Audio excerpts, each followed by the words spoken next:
In a move that I don't think many had actually considered, Gene Haas, and Haas in general, will remain in NASCAR heading into 2025. As reported by Jordan Bianchi, quote, Gene Haas will retain one Stewart-Haas Racing charter.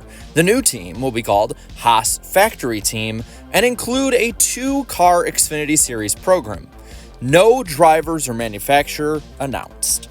So, again, after the initial SHR news and drama that we had over the last couple months and years, this is a surprising move. And it also, I would say, raises a lot more questions than answers now. One question has been answered about where a charter goes. A bunch of others are basically raised with this, and let's get into those. See, this kind of reverts back to the old Haas team. Now, maybe they'll even revert back to the 00 or the 70, but more than likely it'll probably be the 41, as that has been the Haas team with Stewart-Haas Racing since 2014. But what will this look like with, say, the drivers?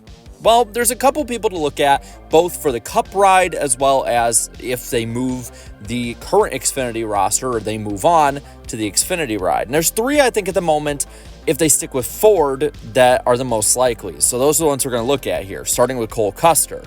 Custer, I think, should be the leading candidate. His father works hand in hand with Gene Haas, and on top of that, he has been a Haas driver for the entirety of his career. He's been very good in the Xfinity Series, won a championship, wins a bunch of races, competes at nearly every track, nearly every week, and it just seems like he would be the perfect fit for this, especially if they don't have sponsorship. He already fits right in as the Haas driver. Just look at his car in Xfinity most weeks. Plus, on top of that, maybe a fresh start with the team basically being brand new, the driver coming back to the Cup Series for a second go at it, all of that. Maybe that would help and be good for both the team and driver alike. The only issues are sponsorship. Do some of the Stewart-Haas sponsors stay and you just throw them all together and maybe have a couple races here, a couple races there with different ones, and then Haas fills in the rest? Or is it gonna have to be Haas for the entirety of the season? Or maybe you just have new sponsors come in altogether. Those are going to be big questions that need to be answered. He's also been rumored to be in other rides. There's the rumor of the 34, for instance, as well. And I think that he's going to be more sought after than people would initially think. Another driver that many have been raising the bell for, or raising a hand for, is Riley Herbst. Herbst has been rumored to go for the Cup Series in multiple teams, and it's all going down to the money. Riley Herbst has a ton of money backing him, even if the results do not show it. And let me make this clear right now. While I think Herbst has improved immensely in the NASCAR Xfinity Series, he is nowhere near ready to be at the Cup level. And if he were to go to the Cup level right now, he would be waxed every single week just because of that experience and inexperience. And I don't want to hear any more of this comparison to, well, maybe he's like Jimmy Johnson and just needs to go to Cup. That is a one-off. That is not the norm. With this, though, if Herbst can run in the Xfinity Series a little longer, keep the Monster money and the Herbst money all kind of consolidated there, that can help the team long-term when it comes to maybe having a developmental area for their drivers. But another one for the Xfinity side that many are going to talk about is Hailie Deegan. Deegan is a Ford driver. She's popular. She brings eyes, sponsor money, all of that alike. The only thing missing, and it's been missing her entire NASCAR career, are the results. And with that, I think that Deegan, could be better than she is this year with a new ride. But I struggle to think that Hailie Deegan is going to come out and just be even as good as Riley Herbst has been over the last year and a half, let alone Cole Custer. So I think this is a long shot at best, and they might as well just look at the free agency market over getting Deegan.